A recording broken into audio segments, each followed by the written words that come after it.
పరిశుద్ధమైన నామమున కూడి వచ్చిన ప్రతి ఒక్కరికి ప్రభు నామమున వందనాలు. ద్వితీయోపదేశ కాండము 28వ అధ్యాయము 1వ వచనం.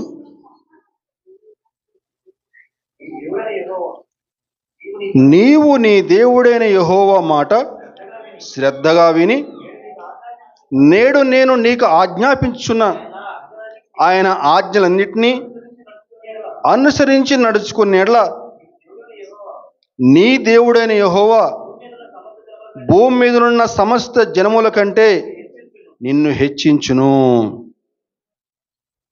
ప్రార్థన చేసుకుందామండి.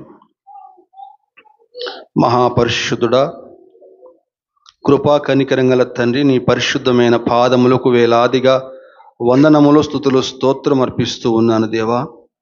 సజీవుడా, సర్వశక్తిమంతుడా, గడిచిన సమయమంతయు కాలమంతయు బహుక్షేమకరంగా కాచి కాపాడి నీ రెక్కల మాటను భద్రపరిచారు దేవా.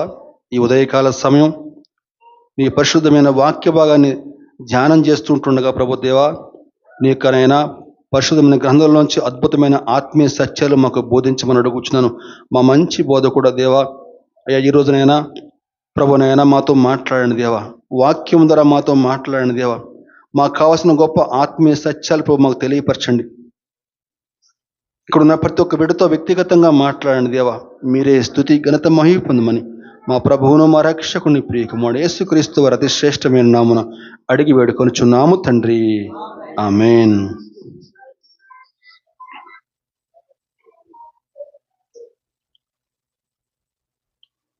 అందరం చెప్దామండి ఒకసారి. 28:1 నీవు నీ దేవుడైన యెహోవా మాట శ్రద్ధగా విని నేడు నేను నీకు ఆజ్ఞాపించున్న ఆయన ఆజ్ఞలన్నిటినీ అనుసరించి నడుచుకునేట్లా నీ దేవుడైన యెహోవా భూమి మీదనున్న సమస్త జనముల కంటే నిన్ను హెచ్చించును. నన్ను హెచ్చించునని చెప్పుకుందాం అందరం కలిసి. ఆమేన్, హల్లెలూయా.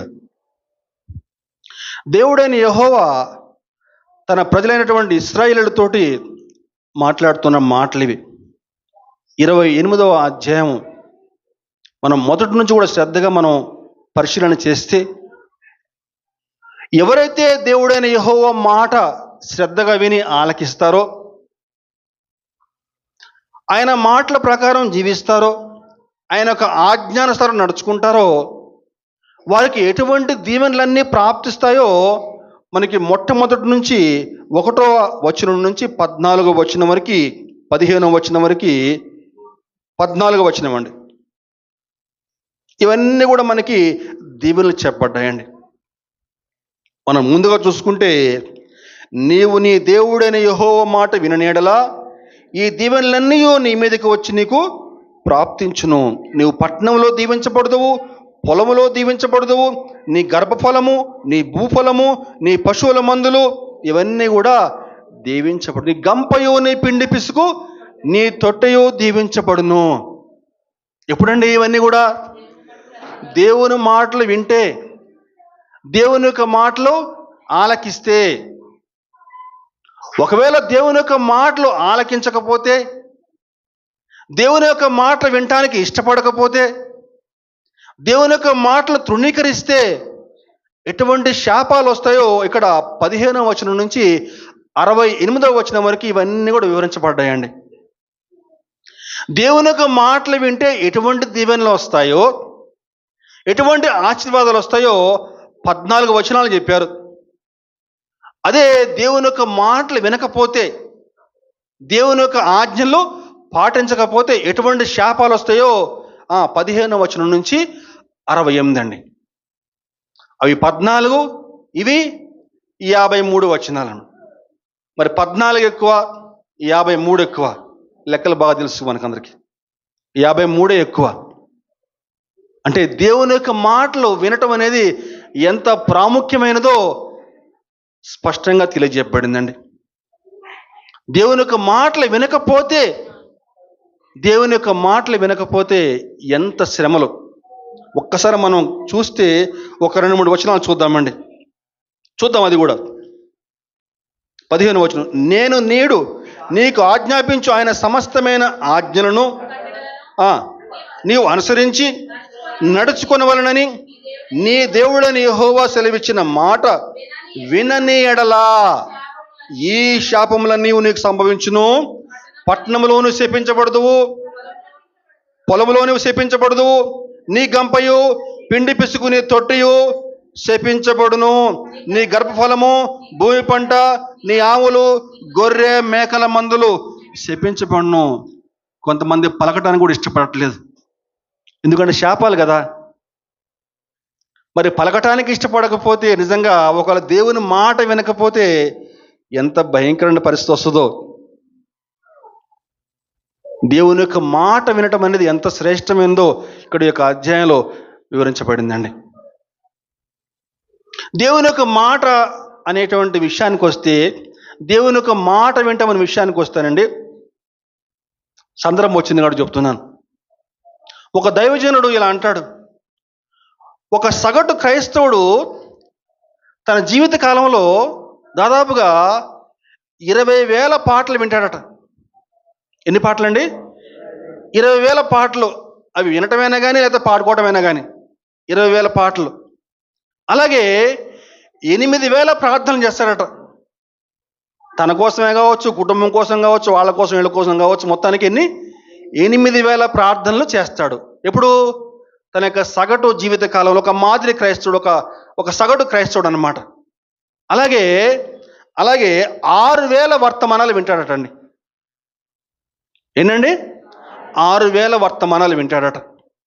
20,000 పాటలు, 8,000 ప్రార్థనలు, 6,000 వర్తమానాలు వింటాడట. కానీ నోరు తెరిచి ఒక్కళ్ళు కూడా తన పక్కన ఉన్నోడికి యేసుక్రీస్తు నిజమే రక్షకుడు అని చెప్పడట. వాస్తవం, ఇది చేదు సత్యం అన్నమాట. ఈనాడు క్రైస్తవత్వం దాదాపుగా నిద్రపోతూ ఉంది. ఎక్కడ దాకా ఎందుకండి? అనేక రోజుల నుంచి మందిరానికి వస్తూ ఉన్నామే, ఎవరినైనా ఒక్కరిని వెంట పెట్టుకుని మందిరానికి రాగలుగుతున్నామా? ఎంతమందికి దేవుని యొక్క సువార్త ప్రకటించగలుగుతున్నామో? నీ చుట్టుపక్కల వారికి నీ జీవితంలో జరిగిన మేళ్ల గురించి నోరు తెరిచి ఎప్పుడన్నా చెప్పుకున్నామా? పరిశీలన చేసుకుందామండి. దేవుని యొక్క మాట వినకపోతే ఎటువంటి శాపాలు వస్తాయో, దేవుని యొక్క మాట వింటే ఎటువంటి ఆశీర్వాదాలు వస్తాయో అక్కడ స్పష్టంగా చెప్తూ, ఈరోజు మన యొక్క మూల పాఠం ఏంటని చెప్పానంటే, దేవుని యొక్క మాట శ్రద్ధగా విని దాని ప్రకారం జీవిస్తే, ఆలకిస్తే సమస్త జనముల కంటే నిన్ను హెచ్చిస్తాను. దేవునికి స్తోత్రం, హల్లెలూయా. అయితే ఆ విధంగా దేవుడు ఒక వ్యక్తిని దీవించాలని చెప్పారంటే మరికొన్ని ప్రాముఖ్యమైన లక్షణాలు కలిగి ఉండాలండి. సమస్త జనముల కంటే దీవించబడాలని ఆశిస్తున్నావా? అవును అన్నట్లయితే ఒకసారి చేయి చూపిస్తారా? కొంతమంది చేయి లేపట్లేదండి, అందుకే వాళ్ళు దీవించబడాలని ఆశించబట్టలేదేమో. దేవునికి స్తోత్రం, హల్లెలూయా. ఈరోజు ఒకవేళ దీవించబడాలని ఆశిస్తూ ఉంటే ఒక 3 అంశాలు మీకు వివరించే ప్రయత్నం చేస్తాను. నెంబర్ 1, మొట్టమొదటిగా లోకము నుంచి వేరే ప్రత్యేకంగా జీవించాలి, లోకము నుంచి ప్రత్యేకించబడాలి. మొట్టమొదటి ప్రాముఖ్యమైన లక్షణం ఆదికాండము 12వ అధ్యాయం 1-2 వచనాలు. యెహోవా నీవు లేచి నీ దేశము నుండి, నీ బంధువుల యొద్ద నుండి, నీ తండ్రి ఇంటి నుండి బయలుదేరి నేను నీకు చూపించు దేశమునకు వెళ్ళుము. నిన్ను గొప్ప జనముగా చేసి నిన్ను ఆశీర్వదించి నీ నామమును గొప్ప చేయుదును, నీవు ఆశీర్వాదముగా ఉందువు. చాలండి. యెహోవా అంటున్నాడు అబ్రహాముతోటి, అబ్రహామా నీకు సంతానం లేదని చెప్పని బాధపడుతున్నావా? ఆనాటి కాలంలో సంతానం లేకపోతే వాళ్ళని చాలా చిన్న చూపు చూసేవాళ్ళు. అంటే ఆనాటికి కాదు, ఈనాటికి కూడా సంతానం లేకపోతే కొంచెం ఓ రకంగా చూస్తారు. ఆ రోజుల్లో మరీ ఎక్కువ. ఆ రోజుల్లో ఎంత సంతానం ఉంటే అంత గొప్పవారు, ధనవంతుల కింద భావించేవాళ్ళు వాళ్ళని. దేవుడు అబ్రహాముని పిలిచిన నాటికి అబ్రహాం యొక్క వయసు 75 ఏళ్ళు. దేవుడు అబ్రహాముతో మాట్లాడుతున్నాడు, అబ్రహామా, నీకు సంతానం లేదని చెప్పి బాధపడుతున్నావా? నువ్వు బాధపడాల్సిన పని లేదు. నేను నిన్ను దీవిస్తాను, అనేక జనములకు తండ్రిగా నిన్ను చేస్తాను. అనేక జనులకు నువ్వు ఆశీర్వాదకరంగా ఉంటావు. అయితే ఎప్పుడు? ఒక షరతు. నువ్వు నీ తండ్రి ఇంటి వారిని వదిలేయాలి, నీ బంధువుల ఇంటిని వదిలేసేయాలి, నీ దేశం నుంచి వేరైపోవాలి. గమనించాలి, అప్పటికి అబ్రహాము యొక్క తండ్రి వృద్ధాప్యం ఉన్నాడు. మరి కనిపించిన తండ్రిని వదిలేసేసి మరి దేవుడు మరి బయటకు రమ్మంటున్నాడు. మరి దేవుడు అంత కఠినమైన వాడా? గమనించాలండి. కొంతమంది ఈ విధంగా విమర్శిస్తూ ఉంటారు, వృద్ధాప్యంలో తండ్రిని వదిలేసి రమ్మంటున్నాడు దేవుడు అని చెప్పేసి. కానీ దేవుని యొక్క వాక్యాన్ని మనం జాగ్రత్తగా పరిశీలన చేస్తే, దేవుడిచ్చిన ఆజ్ఞలో ఒక ప్రధానమైన ఆజ్ఞ, నువ్వు దీర్ఘాయుష్మంతుడగులాగున నీ తండ్రిని తల్లిని సన్మానించుము, నీకు మేలు కలుగులాగున నీ తల్లిదండ్రిని సన్మానించమని చెప్పిన దేవుని వాక్యం స్పష్టంగా సెలవిస్తూ ఉంది. తన తల్లినైనను తండ్రినైనను దూషించవని దీపము కారు చీకటిలో ఆరిపోను అనే మాట కూడా మనం జ్ఞాపకం చేసుకుందాం. పిల్లలారా, మీ తల్లిదండ్రులకి విధేయులే ఉండుడి, ఇది ధర్మమే. ఇలా ఎన్నో వచనాలు మనకి బైబిల్లో మనకి చెప్పబడ్డాయండి. మరి ఎందుకని దేవుడు అబ్రహాముని అక్కడి నుంచి వేరే, తండ్రి ఇంటి నుంచి వేరే రమ్మంటున్నాడు? జాగ్రత్తగా పరిశీలన చేస్తే అబ్రహాం యొక్క తండ్రి ఇంటి వారు కానీ, అబ్రహాం యొక్క బంధువులు కానీ, వారు సృష్టికర్తను మర్చిపోయి సృష్టిని పూజించేటువంటి వారు. ఆకాశమును, సూర్యుడిని, చంద్రుణ్ణి, నక్షత్ర మండలాన్ని అన్నీ కూడా ప్రభువు చేస్తే ఆ సృష్టికర్తను మర్చిపోయి సృష్టిని పూజించేటువంటి వారు. సూర్యుని పూజించేవారు, చంద్రుని పూజించేవారు, నక్షత్రాలను పూజించేటువంటి వారు. ఇప్పుడు అబ్రహాము దేవుడితో సహవాసం చేయాలనుకుంటే ఒక పక్క నుంచి దేవునితో సహవాసం చేస్తూ, ఒక పక్క నుంచి దేవునితో ప్రయాణం చేస్తూ, మరొక పక్క నుంచి సృష్టిని ఆరాధించలేడండి. రెండు పడవల మీద ప్రయాణం ఎన్నటికీ కూడా సాధ్యం కాదు. గమనించాలి, దేవుని యొక్క వాక్యం స్పష్టంగా సెలవిస్తూ ఉంది. మనం ఒక్కసారి మత్తయి సువార్త 6వ అధ్యాయము 24వ వచనం చూసుకుంటే, మత్తయి సువార్త 6:24 చూసుకుంటే, ఎవడునో ఇద్దరు యజమానులకు దాసుడుగా ఉన్నేరడు. గమనించాలి, దేవునికి సిరికి ఇద్దరికి దాసులుగా ఉండటమంటే సాధ్యం కాదండి. లోకాన్ని ప్రేమిస్తాను, దేవుణ్ణి కూడా ప్రేమిస్తానని చెప్పంటే అది అసలు సాధ్యమయ్యే పనే కాదండి. గమనించాలి, నీకు దేవుడు కావాలా, నీకు దీవెనలు కావాలా, సమస్త జనముల కంటే నువ్వు హెచ్చించబడాలా, అయితే లోకం నుంచి వేరైపో అన్నాడు. అబ్రహాము అదే చేశాడండి. దేవుని యొక్క మాట విని తన తండ్రి ఇంటి నుంచి వేరైపోయాడు. మరి తండ్రి బాధ్యత తమ్ముడికి అప్పచెప్పాడు.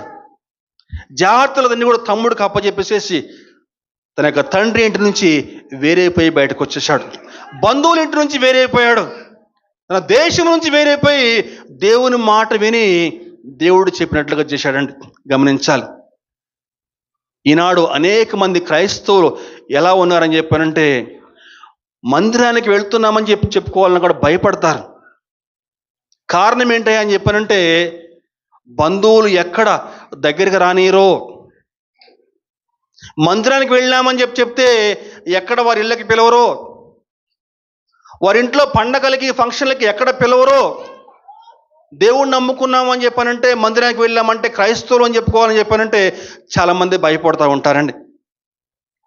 చివరికి మందిరమన్నా మానేస్తారు, యేసుక్రీస్తునన్నా వదిలేస్తారేమో కానీ బంధువులు మాత్రం వదులుకోలేరండి. ఈరోజు అటువంటి వారు అనేక మంది ఉన్నారు. గమనించాలి, వాస్తవం ఇది. కానీ ఆనాడు అబ్రహాము దేవుని యొక్క మాట విని తన తండ్రి ఇంటి వారిని, తన బంధువుల్ని, దేశాన్ని వదిలి బయటకు వచ్చేసాడండి. గమనించాలి, ఆనాడు అబ్రహాముకు దేవుడు కనిపించాడా? కనిపించలేదు. దేవుడు ఎలా ఉంటాడో తెలియదు, దేవుడు ఎక్కడ ఉంటాడో తెలియదు.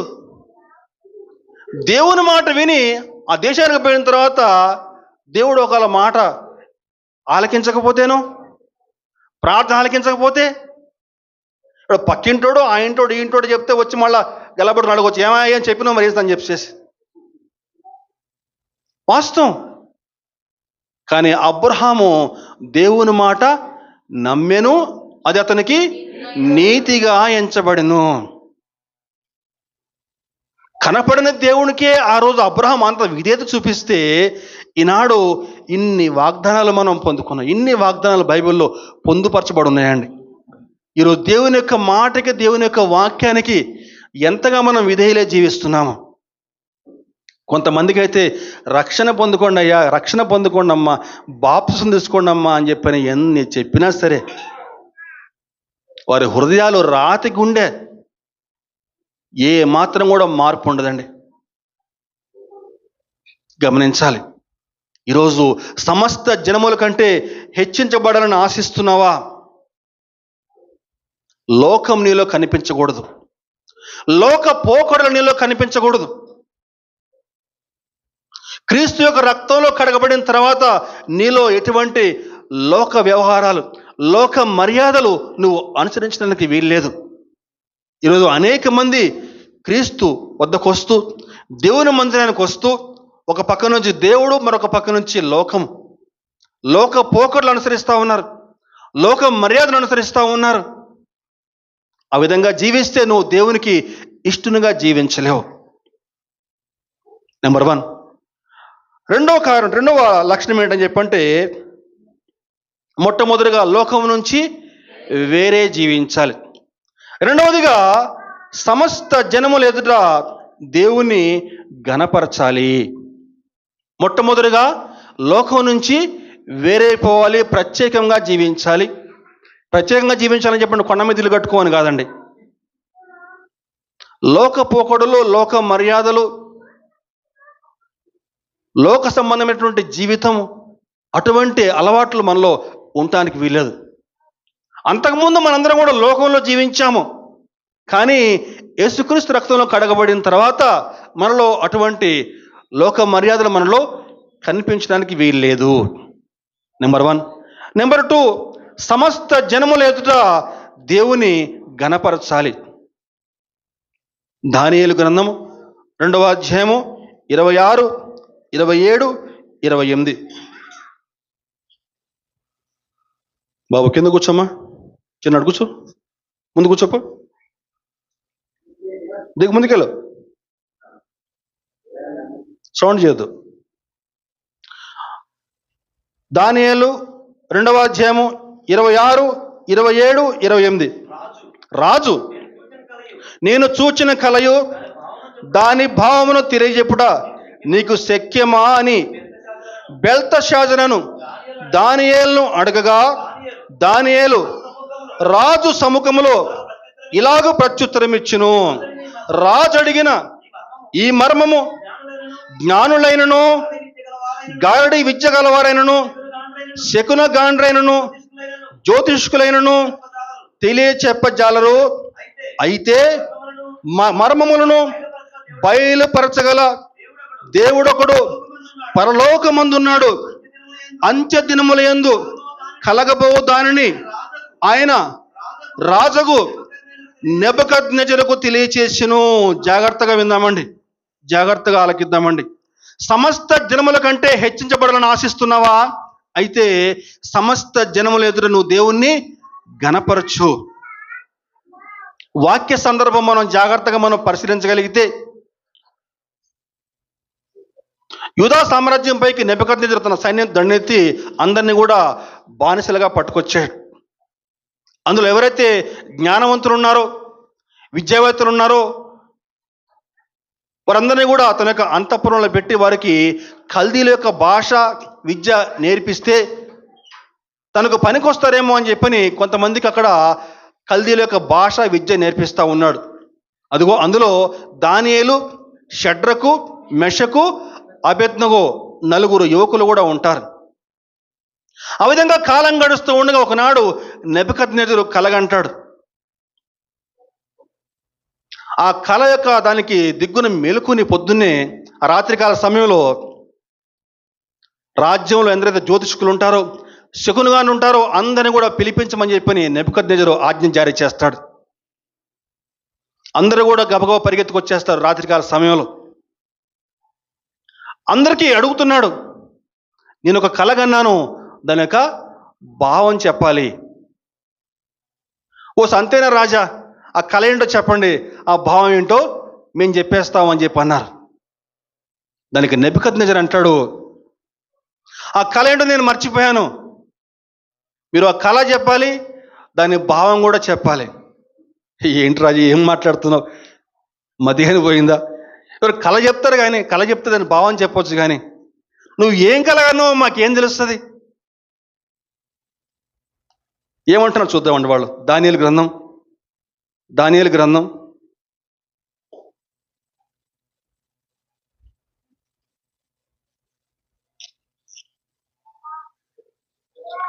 2వ అధ్యాయం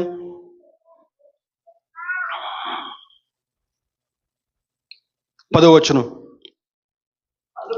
అందుకు కల్దీయులు ఇలాగ ప్రత్యుత్తరం ఇచ్చిరి, భూమి మీద ఏ మనుషుడును రాజు అడిగిన సంగతి చెప్పజాలడు, ఏ చక్రవర్తియు అధికారియు శకునుగాని యొద్దను, గారడి విద్య కలవాని యొద్దను, కల్దీల యొద్దను ఇట్టి సంగతి విచారింపలేదు. రాజు విచారించిన సంగతి బహు అసాధారణమైనది. దేవతలు కాక మరెవరు ఈ సంగతి చెప్పజాలరు అని చెప్తున్నానండి. రాజా ఏం మాట్లాడుతున్నారు రాజా? మీరు కన్న కళ చెప్పండి, ఆ కళ భావం ఏంటో మేము చెప్తాము. అలా కాకుండా నువ్వు ఏ కళ కన్నావో ఆ కళ ఏంటో చెప్పి దాని భావం చెప్పాలని చెప్పండి, అది ఎవరు కూడా చెప్పలేరు. మనిషి అన్నవాడు ఎవరు కూడా చెప్పలేడు రాజా అని చెప్తున్నారు వాళ్ళు. రాజు కోపం వచ్చేస్తుంది. రాజు తలుచుకుంటూ దెబ్బలు కొదులేదని చెప్పి సాగుతుంది కదా, అంటాడు. ఏమంటాడని చెప్పానంటే, నేను నా కళ మర్చిపోయానని చెప్పని మీరు టైంపాస్ చేస్తున్నారు కదా అని చెప్పి చంపిపారని చెప్పి ఆజ్ఞ చేస్తాడు అందరికీ. ఉంది వాక్యంలో, మీరు కాలాపహరణం చేస్తున్నారు, నేను కళ మర్చిపోయానని చెప్పేసి మీరు కాలాపహరణం టైంపాస్ చేస్తున్నారు మీరు అని చెప్పిన అందరికీ చంపేయమని ఆజ్ఞ జారీ చేస్తాడు. అదిగో ఆ సమయంలో దానియేలుకి విషయం తెలుస్తుంది. దానియేలు తన స్నేహితులకు చెప్తాడు, దేవునికి ప్రార్థన చేద్దాం. దేవునికి ప్రార్థన చేస్తే అప్పుడు దేవుడు ఆ యొక్క నెబుకద్నెజరుకి ఏ కళగా అన్నాడో ఆ కళ భావం అంతా కూడా తెలియజెప్తాడు దానియేలుకి. ఆ నపుంసకుల అధిపతికి దానియేలు కబురు పెడతాడు, అయ్యా ఆ కళ భావం నేను చెప్తానని చెప్పేసి. ఆ నపుంసకుల అధిపతి వెళ్ళి రాజుకి విషయం చెప్తానే అప్పుడు రాజు దానియేలుని పిలిపిస్తాడు. అదిగో ఆ సందర్భంలో ఈ మాట చూద్దాం ఒకసారి మళ్ళా. రాజు అంటున్నాడు, నేను చూచిన కలయు దాని భావమును తెలియచెప్పుట నీకు శక్యమా అని బెల్తషాజరును దానియేలును అడుగుతున్నాడు దానియేలుని. అప్పుడు దానియేలు ఈ మాట మాట్లాడుతాడు. ఏంటని చెప్పానంటే, అయ్యా రాజు అడిగిన ఈ మర్మము జ్ఞానులైనను, గారడి విద్య గలవారైనను, శకున గాండ్రైనను, జ్యోతిష్కులైనను తెలియ చెప్పజాలరు. అయితే మర్మములను బయలుపరచగల దేవుడు పరలోకమందున్నాడు. చెప్తాం ఒకసారండి, అందరం చెప్తాం ఒకసారి. అయితే మర్మములను బయలుపరచగల దేవుడు ఒకడు పరలోకమందున్నాడు. అంత్య దినముల యందు కలగబో దానిని ఆయన రాజగు నెబుకద్నెజరుకు తెలియచేసెను. సమస్త జనముల ఎదుట దేవుణ్ణి ఘనపరుస్తా ఉన్నాడండి. దేవునికి స్తోత్రం, హల్లెలూయా. అయ్యా మీరు అడిగిన సంగతి ఎవరు కూడా చెప్పజాలరు. వాడు గారడి వాడైనా సరే, శకున గాండైనా సరే, వాడికి ఎంత గొప్ప జ్ఞానమున్నా సరే ఎవ్వరు కూడా తెలియచెప్పజాలరు. అయితే మర్మములను బయలుపరచగల దేవుడు ఒకడు పరలోకమందు ఉన్నాడు, ఆయన చెప్తాడు రాజా అని చెప్పని ఆ రాజు గారికి ఆ యొక్క కళ కళ యొక్క భావం అంతా కూడా దానియేలు చెప్పగానే నెబుకద్నెజరు షాక్ అయిపోయి సింహాసనం నుంచి దిగేసేసి దానియేలు కాళ్ళ మీద పడిపోతాడండి. దేవునికి స్తోత్రం, హల్లెలూయా. దానియేలుకు సాష్టాంగ నమస్కారం చేసి, చూద్దాం వాక్యంలో, దానియేలు 2వ అధ్యాయము 46 నుంచి 48.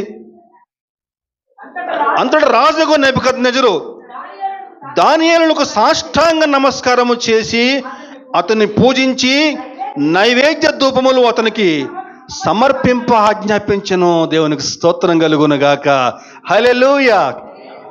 దానియేలుకు సాష్టాంగ నమస్కారం చేశాడండి. ఎవరు? నెబుకద్నెజరు.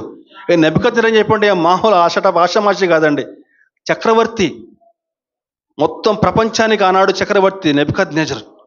అటువంటి నెబుకద్నెజరు దానియేలు కాళ్ళ మీద పడిపోతాడు సాష్టాంగ నమస్కారం చేసి. ఎందుకు? సమస్త జనముల ఎదుట దేవుణ్ణి ఘనపరిచాడు. దేవుణ్ణి ఆ విధంగా ఘనపరిచాడండి. ఈనాడు వాక్యం ఏంటి? నువ్వు దేవుణ్ణి ఘనపరిస్తే సమస్త జనుల ఎదుట నిన్ను దేవుడు హెచ్చింప చేస్తాడు. దానియేలుకి నెబుకద్నెజరు సాష్టాంగ నమస్కారం చేస్తాడు. ఇంకా తర్వాత, నీ దేవుడు మరియు రాజు ఈ మర్మములను బయలుపరచుటకు నీవు సమర్థుడవైతివే.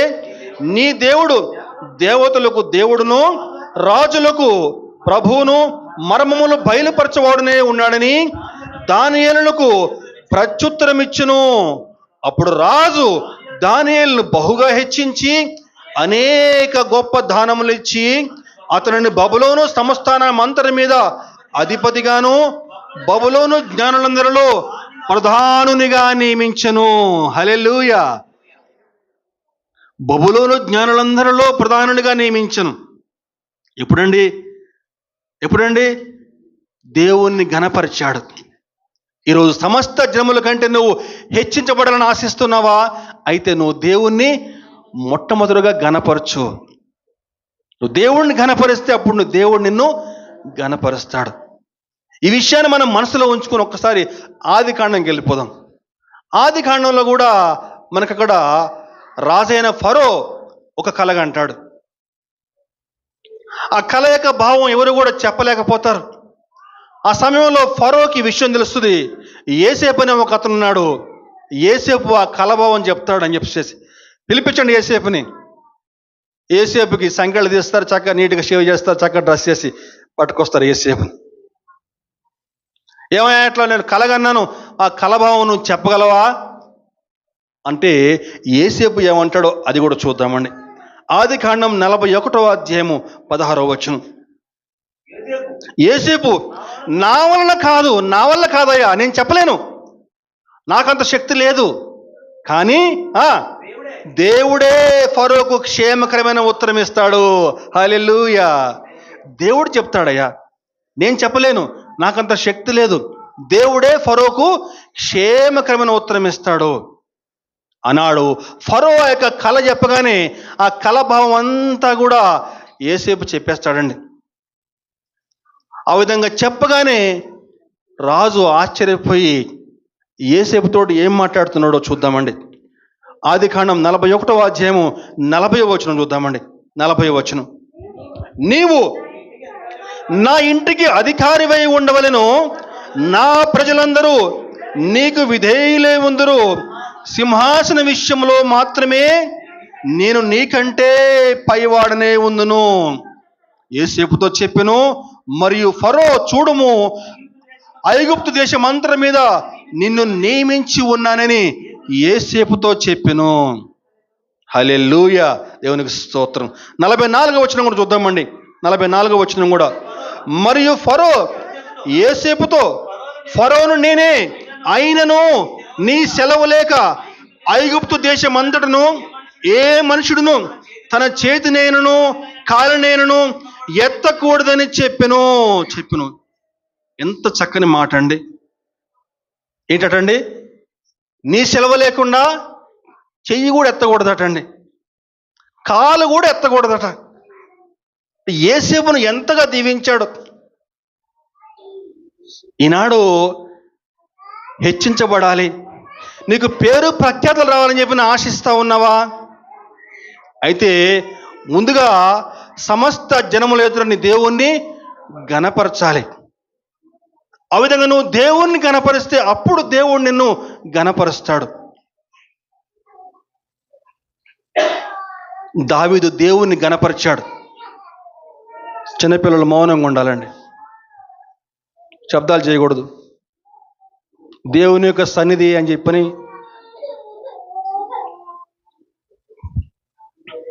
ఆనాడు దావీదు దేవుని ఘనపరిచాడు. ఎలా ఘనపరిచాడు? ఆనాడు గొల్యాతు వస్తే అందరూ కూడా పారిపోతూ ఉంటారు, సౌలు కూడా పారిపోతూ ఉంటాడు. అప్పుడు దావీదు వస్తాడు, ఏమంటాడండి? ఏ దేవుడైతే నన్ను సింహం బారి నుంచి, ఎలుగుబంటి బారి నుంచి నన్ను నా గొర్రెల మందను కాపాడాడో ఆ దేవుడే ఈ సున్నతి లేని ఫిలిస్తీన్ చేతుల నుంచి కూడా కాపాడతాడు. దేవుణ్ణి గణపరిచాడు. కానీ సౌలు వాణ్ణి గణపరిచాడు. ఏవండి? గొల్యాతుని గణపరిచాడు. అమ్మో, నువ్వు వెళ్ళి వాడితో యుద్ధం చేయలేవయ్యా, వాడు మహాబలాఢ్యుడు అని చెప్పని సౌలు గొల్యాతుని గణపరుస్తూ ఉంటే దావీదు దేవుణ్ణి గణపరుస్తూ ఉన్నాడు. సింహం బారి నుంచి, ఎలుగుబంటి బారి నుంచి నన్ను ఏ దేవుడైతే కాపాడాడో ఆ దేవుడే వీడి బారి నుంచి కూడా కాపాడతాడు.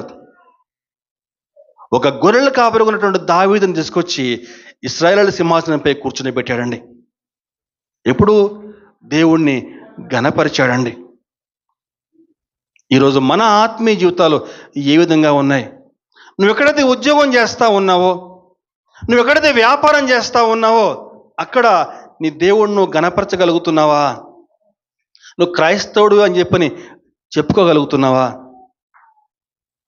ఈనాడు చాలామంది క్రైస్తవులు అని చెప్పి చెప్పుకోవాలంటే భయపడతారు, ఏమని అనుకుంటారేమో అని చెప్పేసి. ఈరోజు నువ్వు ఎక్కడైతే నువ్వు ఉద్యోగం చేస్తూ ఉన్నావో ఆ ఉద్యోగం చేసే వద్ద ఆ ఉద్యోగాన్ని కూర్చునే ముందు దేవునికి ప్రార్థన చేసుకుని నువ్వు నీకు ఉద్యోగం స్టార్ట్ చేస్తున్నావా? ఏమన్నా అనుకుంటారేమోనండి, మరి వాళ్ళు చూస్తే మళ్ళీ ఏమన్నా ఏం చేస్తారండి వాళ్ళు? మొట్టమొదటి రాగా నువ్వు ఎక్కడికైనా షాప్కి వెళ్ళండి. మీరు షాప్ అప్పుడు ఓపెన్ చేస్తే నీకు ఎమ్మట ఇస్తారేంటి? ఇవ్వరు. వాళ్ళు ఏం చేస్తారు? ఊడ్చేసి ఒక మూల వాళ్ళ దేవుడికి అగరబత్తి పెట్టి అప్పుడు కానీ ఇస్తారు. మరి నువ్వు ఈరోజు నీ ఆత్మీయ జీవితం ఏ విధంగా ఉందో ఒక్కసారి పరిశీలన చేసుకో. దేవుణ్ణి ఆ విధంగా ఘనపరచగలుగుతున్నావా? దేవుణ్ణి ఆ విధంగా ఘనపరిస్తే తప్పకుండా నీ దేవుడు నిన్ను ఘనపరుస్తాడు. ఆనాడు పౌలు గారు లుస్త్ర అనేటువంటి ప్రాంతంలో ఒక బలహీన పాదములు గల వాడిని బాగు చేశారు. పౌలు బర్నబా పుట్టుకుంటివాడు. ఆ పుట్టుకుంటివాడిని పౌలు బర్నబాలు బాగు చేస్తే చుట్టుపక్కల ప్రజానీకం అందరూ కూడా వాళ్ళని చూసి, అరే దేవుళ్ళు దిగొచ్చారా నాయన అని చెప్పేసి వాళ్ళని పట్టుకుని పూజించి వాళ్ళకి దండలేసేసి ఊరేగిస్తా ఉంటే వాళ్ళు ఏం మాట్లాడారో చూద్దామండి ఒకసారి. అపోస్తుల కార్యం 14వ అధ్యాయం 11, 12 వచనాలు చూద్దామండి. అపోస్తుల కార్యం 14. జన సమూహములు పౌలు చేసిన దానిని చూసి లుకయోనియా భాషలో దేవతలు మనుష్య రూపము దాల్చి మన యొద్దకు దిగి వచ్చి ఉన్నారని కేకలు వేసి బర్నబాకు ద్విపతి అనియు పౌలు ముఖ్య ప్రసంగి అయినందున అతనికి హెర్మే అనియు పేరు పెట్టిరి. అంటే ఇద్దరిని కూడా దేవతలను చేసి వాళ్ళకి బలర్పించబోయారు, వాళ్ళకి దండలేశారు, ఊరేగిస్తూ ఉన్నారు. అదిగో ఆ విధంగా ఊరేగిస్తూ ఉంటే పౌలు బర్నబాల యొక్క స్పందన ఏ విధంగా చూద్దామండి. 14 అదే అధ్యాయం 14, 15 వచనాలు. అపోస్తులైన బర్నబాయు పౌలు ఈ సంగతి విని తమ వస్త్రములు చించుకుని సమూహములోనికి చొరబడి, అయ్యలారా మీరెందుకు ఇలాగో చేస్తున్నారు? మేము కూడా మీ స్వభావం వంటి స్వభావం గల నరులమే. అబ్బా, ఎంత మాట అండి! ఏం చేస్తున్నారండి వాళ్ళు? బట్టలు చెప్పుకున్నారండి. ఏం చేస్తున్నారండి మీరు? మమ్మల్ని ఎందుకు పూజిస్తున్నారు? మేము దేవతలం కాదు, మేము దేవుళ్ళం కాదు, మేము కూడా మీలాంటి మనుషులమే, మమ్మల్ని కాదు మీరు పూజించేది. నెక్స్ట్ మాట చూస్తే, మీరు ఈ వ్యర్థమైన వాటిని విడిచిపెట్టి ఆకాశమును భూమిని సముద్రమును వాటిలో ఉండు సమస్తమును సృజించిన జీవము గల దేవుని వైపు తిరగవలనని మీకు సువార్త ప్రకటిస్తూ ఉన్నాము. దేవునికి స్తోత్రం, హల్లెలూయా. ఆకాశాన్ని భూమిని చేసింది ఎవరైతే దేవుడితో ఉన్నారో ఆ దేవుడిని పూజించండి. మమ్మల్ని ఎందుకు పూజిస్తారు మీరు? మేము కూడా మీలాంటి మనుషులమే అని చెప్పని బట్టలు చింపుకున్నారండి. మరి ఈనాడు ఏం చేస్తున్నారు దైవజనులు? గొప్ప స్వస్థత వరము కలిగినటువంటి దైవజనుడు. ఇలా ఉంటుంది మైకు కింద, అది వేస్తేనే పోస్టర్ వేయాలి. కింద ఆ మాట లేకపోతే పోస్టర్ వేస్తే కుదరదు, మళ్ళీ రాడు. మళ్ళీ ఆనాటి పరిస్థితులకి, ఆనాటి దైవజనులకి, ఈనాటి దైవజనులకి ఎంత తేడా అండి, గమనించాలి. దేవుణ్ణి మనం ఆ విధంగా ఘనపరిస్తే నువ్వు సమస్త జనముల కంటే హెచ్చించబడతావు. నెంబర్ 1, లోకం నుంచి ప్రత్యేకించబడాలి. లోక పోకడలు నీలో కల్పించకూడదు. నెంబర్ 2, సమస్త జనముల ఎదుట దేవుణ్ణి ఘనపరచాలి. ఇంకా నువ్వు హెచ్చించబడాలని చెప్పంటే 3వ లక్షణం ఏంటని చెప్పంటే సమస్త జనముల ఎదుట నిన్ను నువ్వు తగ్గించుకోవాలి. మత్తయి సువార్త 23వ అధ్యాయము 12వ వచనం. మత్తయి సువార్త 23:12. తన్ను తాను హెచ్చించుకునేవాడు తగ్గింపబడును, తన్ను తాను తగ్గించుకునేవాడు హెచ్చించబడును. మనకందరికీ బాగా తెలిసిన మాట కదా, చిన్నప్పటి నుంచి చదువుకుంటూనే ఉన్నాం. దాదాపుగా నాలాంటి ప్రతి ప్రసంగికుడు కూడా ఇటువంటి మాటలు చెప్తూ ఉంటారు. ఎలా తగ్గించుకోవాలండి? ఎలా తగ్గించుకోవాలండి అమ్మా? దేవుడు ఒక చిన్న పిల్లోడిని తన వద్దకు తీసుకొచ్చి మత్తయి సువార్త 18:2-4 వచనాలు. మత్తయి సువార్త 18వ అధ్యాయం 2-4. ఆయన ఒక చిన్న బిడ్డను తన యొద్దకు పిలిచి వారి మధ్య నిలవబెట్టి ఇట్లా నేను కాగా ఈ బిడ్డ వలె తన్ను తాను తగ్గించుకుని వాడెవడో వాడే పరలోక రాజ్యములో గొప్పవాడు. దేవుని ముందు, దేవుని యొక్క సన్నిధిలో మన యొక్క స్వభావం ఎలా ఉండాలండి? చిన్న పిల్లల్ని పోలి ఉండాలండి. దాని అర్థం ఏంటని చెప్పానంటే ఎటువంటి కపటాలు మన మధ్య ఉండకూడదు. మన హృదయాల్లో ఎటువంటి కపటం ఉండకూడదండి. చిన్నపిల్లలు చూడండి, ఏమన్నా కపటం ఉంటుందా వాళ్ళలో? గొప్పతనం వారు ఆశించరు, పేరు ప్రఖ్యాతులు అంటే వాళ్ళకి తెలియవు. పొద్దున్నే కొట్లాడతారు, సాయంకాలం కలిసిపోతారు. సాయంకాలం కొట్లాడతారు, మళ్ళీ పొద్దున్నే మళ్ళా ఒకరినొకరు మళ్ళా. అవునా కదా? మరి మనం ఏం చేస్తాం? హ్యామీ సూపర్ హ్యా అని చెప్పి అంటారు. లోహ నీ సంగతి నాకు తెలుస్తురా, నీవు ఎంత దౌర్భాగ్యుడు తెలుసు నాకు. వాస్తవం ఇది. భలే పాట పాడారండి, ఎంత బ్రహ్మాండంగా వాక్యం చెప్పారండి అంటాం పైకి. లోహలు మాత్రం చెప్పొచ్చు పెద్ద బాగా. వాస్తవం. మనం పాట కూడా పాడతాం కదండి, ఈ గొప్ప రక్షణ నాకిచ్చినందుకు నీకేమి చెల్లింతును, ఈ గొప్ప రక్షణ నాకిచ్చినందుకు నీకేమి చెల్లింతును, కపట నటనాలు లేనట్టి హృదయాన్ని అర్పించిన చాలునా. కపట నటనాలు లేనట్టు హృదయాన్ని నీకు అర్పిస్తే చాలు ప్రభువా. అవునా ప్రభువా? కపట నటనాలు లేనట్టు హృదయం నాకు దయచే ప్రభువా అని పాట పాడతాం అంతే. ఆ తర్వాత పాట ఎడిపోయిందో మనం ఎడిపోయాం. చిన్న పిల్లల్లాగా అటువంటి కపటం లేకుండా, ఎటువంటి గర్వం లేకుండా మనం జీవించాలి. తగ్గింపు గుణం కలిగి జీవించాలి. ఒక 2 ఉదాహరణలు మీ ముందు ఉంచుతాను. యేసుప్రభు తల్లి మరియా యేసేపుతో నిశ్చితార్థం అవుతుంది, ఇంకా వివాహం కాలేదు. ఆ సమయంలో దూత ప్రత్యక్షం అవుతుంది మరియ వద్ద. దూత ప్రత్యక్షమై అంటాడు ఈ విధంగా. లూకాసు సువార్త 1వ అధ్యాయము 30-31 వచనం చూస్తే,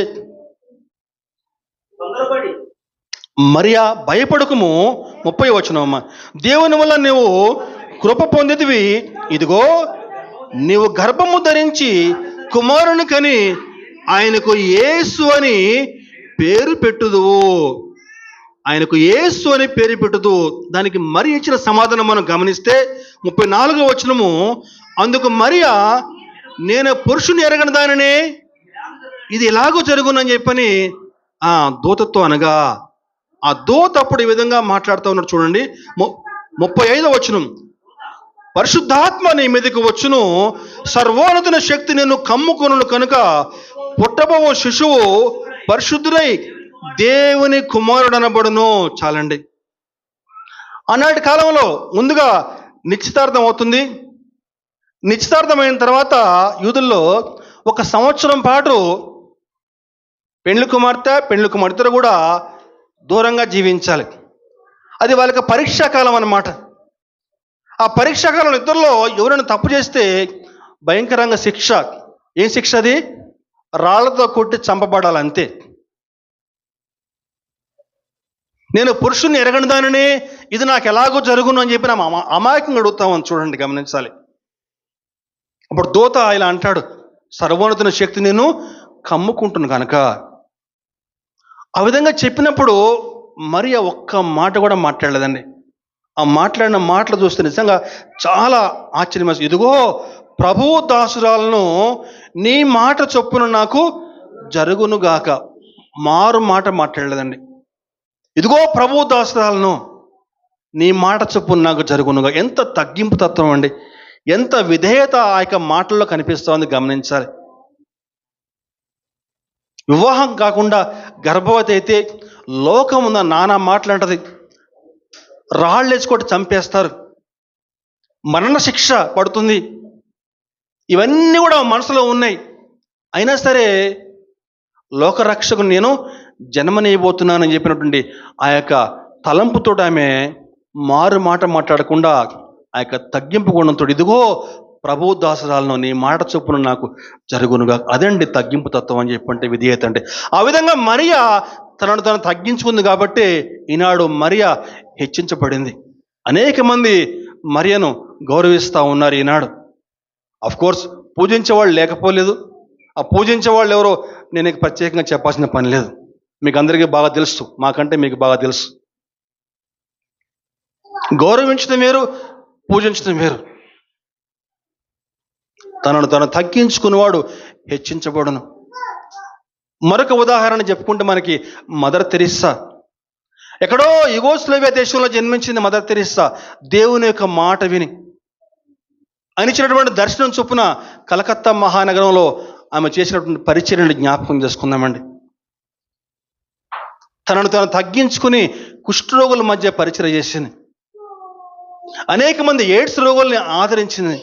దిక్కులేని వారిని, అనాథ పిల్లల్ని, వృద్ధుల్ని, వాళ్ళందరినీ ఆదరించి తినటానికి ఆహారం లేకపోతే బయటికి వెళ్ళి భిక్షాటన చేసి మరి వారికి ఆహారం పెట్టి వారిని పోషించిందండి. ఆమె మీద ఎన్నో నిందలు వచ్చినాయి. మత మార్పిడులు చేస్తూ ఉంది, ఇక్కడ నుంచి చైల్డ్ ట్రాఫికింగ్ చేసి ఇక్కడ నుంచి విదేశాలకు మనుషులు పంపిస్తూ ఉందని చెప్పని ఎన్నో ఆరోపణలు వచ్చాయి. కానీ అవన్నీ కూడా పట్టించుకోకుండా తనను తను తగ్గించుకుని తన సేవలు ఇంకా విస్తృతపరిచింది. 123 దేశాల్లో దాదాపుగా 610 సంఘాలకు పైగా స్థాపించి ఎంతగానో పరిచయం చేసిందండి. ఆమె అంతగా తనను తను తగ్గించుకుంది కాబట్టి దేవుడు ఆమెను ఎంతగా హెచ్చించాడని చెప్పంటే 1979లో ఆమెకి నోబెల్ పురస్కారం లభించింది. దేవునికి స్తోత్రం, హల్లెలూయా. అలాగే 1978లో ఆమెకి 1980లో ఆమెకి భారతదేశము ఆమెను గౌరవించి భారతరత్న బిరుదు కూడా ఆమెకు ఇవ్వబడిందండి. ఇది తగ్గించుకోవటం అని చెప్పానంటే. ఈరోజు నువ్వు హెచ్చించబడాలని ఆశిస్తూ ఉంటే నువ్వు మొట్టమొదటిగా తగ్గించుకోవాలి. ఆ విధంగా నువ్వు తగ్గించుకుంటే దేవుడు నిన్ను అత్యధికంగా హెచ్చిస్తాడు. ఈరోజు అనేక మంది హెచ్చించబడాలని చెప్పని, పేరు ప్రఖ్యాతులు రావాలని చెప్పని ఆశిస్తా ఏం చేస్తున్నారయ్యా అని చెప్పానంటే వారి పేరు మార్చుకుంటున్నారు. సపోజ్ లక్ష్మి అని ఉందనుకోండి, LAKSHMI, అది లక్ష్మి. LAKKSHMI పేరు మార్చేసుకుంటున్నారు. లేకపోతే LAKSS వస్తుంది అక్కడ. చూడలేదా మీరు ఎప్పుడు? చాలామంది అలా మార్చేసుకుంటారు. సపోజ్ సుమన్ అనుకోండి, SUMAN, SUMUN పెట్టుకుంటారు అనమాట. పేరు మార్చుకునే వాళ్ళు కొంతమంది. ఎందుకని చెప్పంటే పేరు ప్రఖ్యాతులు రావాలని చెప్పి, వారు హెచ్చించబడాలని చెప్పని ఆశిస్తా పేరు మార్చుకునే వాళ్ళు అనేక మంది ఉన్నారు. మరికొంతమంది పేరు ప్రఖ్యాతులు రావాలని చెప్పని ఏం చేస్తారని చెప్పారంటే వాస్తు సిద్ధాంతిని ఆశ్రయిస్తారు. నీకు ఇక్కడ ద్వారం బాగాలేదయా, ఇది ద్వారం కాదు అటు ద్వారం పెట్టని చెప్పంటే ఏం చేస్తారు? ఇల్లు బద్దలు కొట్టేస్తారు. నీకు ఈ ద్వారం పెడితే నీకు ఉత్తరం పక్కన నడిచి నువ్వు ఉత్తరం పక్క నుంచి రావాలి నువ్వు అని చెప్పంటే వెళ్ళిపోతాడు, మార్చిపడేస్తాడు మొత్తం అంత ద్వారం అంతా కూడా. ఈరోజు పేరు ప్రఖ్యాతులు రావాలని చెప్పేసి పేరు మార్చుకుంటున్నారు. గుమ్మాలు ద్వారాలు మార్చుకుంటున్నారు. కానీ దేవుని యొక్క వాక్యం సెలవిస్తూ ఉంది. కీర్తనలో 75లో ఒక మాట, చక్కని మాట మనం గమనిస్తే 75వ అధ్యాయం 6-7 వచనాలు చూస్తే, తూర్పు నుండి అయినను పడమటి నుండి అయినను అరణ్యము నుండి అయినను హెచ్చు కలగదు. దేవుడే తీర్పు తీర్చువాడు. ఆయన ఒకని తగ్గించును, ఒకని హెచ్చించును. దేవునికి స్తోత్రం, హల్లెలూయా. నువ్వు ఆయన ముందు తగ్గించుకుని జీవిస్తే నిన్ను ఆయన ఎంతగా హెచ్చిస్తాడో నువ్వు అసలు ఏమాత్రం కూడా ఊహించలేమండి. నువ్వు ఊహించలేవు, అంతే. పేతురు గారు ఇక వాస్తవాన్ని గ్రహించి తను రాసిన పేతురు పత్రికలో ఒక మాట ఉంటుంది. 1 పేతురు 5వ అధ్యాయము 6వ వచనం. 1 పేతురు 5:6. దేవుడు తగిన సమయమందు మిమ్మల్ని హెచ్చించులాగున ఆయన బలిష్టమైన చేతి కింద దీన మనస్కులే ఉండుడి. దేవునికి స్తోత్రం, హల్లెలూయా. ఆయన బలిష్టమైన చేతి కింద దీన మనస్కులే ఉండాలటండి. కానీ మనలో చాలా మందికి ఇదొక్కటి చేత కాదండి. వాస్తవం. తగ్గించుకోవడం అంటే ఏంటండి? కొంతమంది షో చేస్తారు అందరి ముందు తగ్గించుకున్నట్టుగా. దేవుడు ఎప్పుడు కూడా అటువంటి వాళ్ళని మెచ్చడండి. అందరి ముందు నువ్వు తగ్గించుకున్నట్లుగా ఫోజు కొట్టడం కాదు. ఎవరు లేనప్పుడు, నీకెవరు కూడా పరిచయం లేని దగ్గర, నీకు అసలు గుర్తింపే లేని దగ్గర, అదిగో అక్కడ నువ్వు తగ్గించుకో. ఎక్కడ దాకా ఎందుకండి? ఆదివారం కూడా మొదటి ఆదివారం ప్రేమ మీద ఉంది రండి అని చెప్పానంటే ఎంతమంది చేతులు లేపుతున్నారు? ప్రేమ విందు పూర్తయిన తర్వాత ఎవరి పాటికి వాళ్ళు భోజనం చేసి వెళ్ళిపోతారు. కానీ మరి మందిరం శుభ్రం చేయాలి. ఎప్పుడన్నా ఏనాడన్నా ఆలోచించారా? తగ్గించుకోవటం అని చెప్పంటే ఇదండి. ఆయన బలిష్టమైన చేతి కింద దీన మనస్కులై ఉండుడి. ఈరోజు కొంతమంది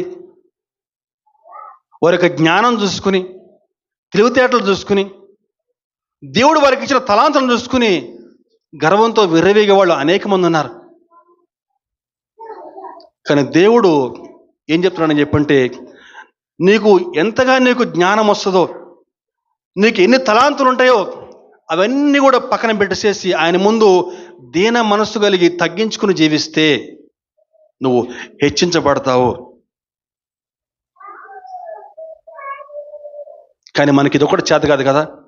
ఎవడన్నా ఒక్క మాట అంటే చాలు, తిరిగి మళ్ళా మాటకి మాట ఆనందే మనకి ఆగదు, నూరు ఆగదు.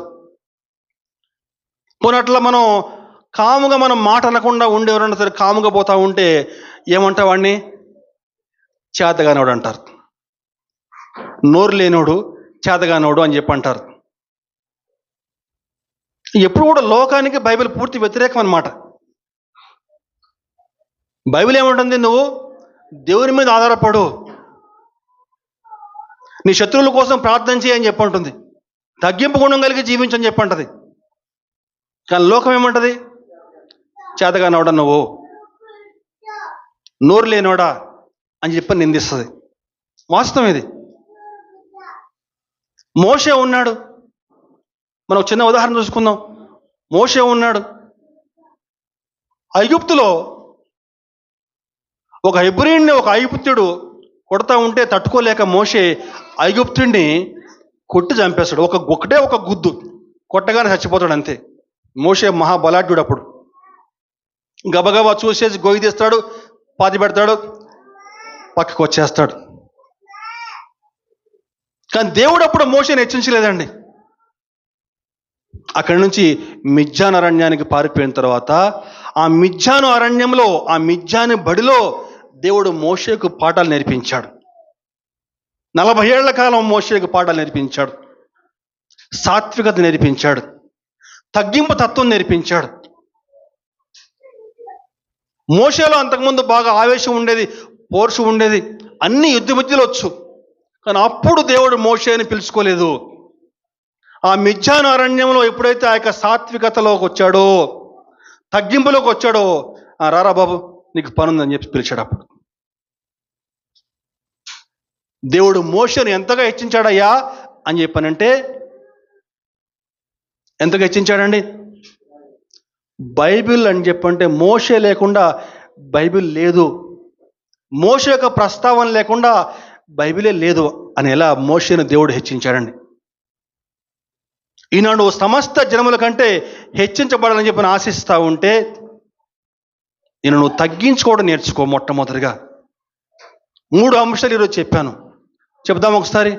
మొట్టమొదటి అంశం, లోకము నుంచి వేరైపోవాలి, ప్రత్యేకంగా జీవించాలి. లోక పోకడలు నీలో కనిపించడానికి వీల్లేదు. నెంబర్ 2, సమస్త జనముల ఎదుట నీ దేవుణ్ణి గణపరచాలి, నిన్ను నువ్వు తగ్గించుకోవాలి. అన్నాడు అబ్రహాము లోకం నుంచి వేరే ప్రత్యేకంగా జీవించాడు. దేవుని యొక్క మాట విని దేవుడు చెప్పిన దేశానికి వెళ్ళిపోయాడు.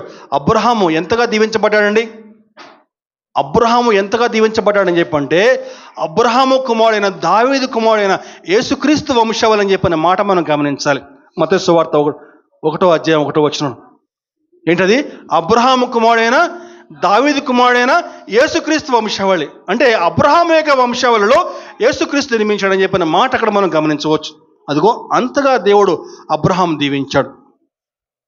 ఈనాడు నువ్వు దీవించబడాలి, హెచ్చించబడాలని ఆశిస్తూ ఉంటే ముందుగా లోకం నుంచి వేరైపోవాలి, ప్రత్యేకంగా జీవించాలి. ఆయనకు రక్తంలో కడగబడిన తర్వాత నీలో లోక పోకడలు నీలో కనిపించడానికి వీల్లేదండి. నీవు దేవుడు కావాలి, ముహూర్తాలు కావాలి, దేవుడు కావాలి, మంచి రోజులు కావాలి, దేవుడు కావాలి, నల్లదారం కావాలని చెప్పంటే కుదరదు. ఏదన్నా ఒకటే, 2 కావాలంటే కుదరదు. 2 పడవల మీద ఇప్పుడు కూడా ప్రయాణం చేయలేమండి. ఒకే ఒకటి పడవ అంతే, తీరాన్ని చేర్చే పడవ. ఏ పడవ అది? పరలోకాన్ని చేర్చేటువంటి పడవ. దాన్ని ఆశ్రయించాలండి. దేవుని నామానికి మహిమ కలుగున్నారు. దేవుడు చిన్న వాక్యం దీవించునుగాక. ఆమేన్.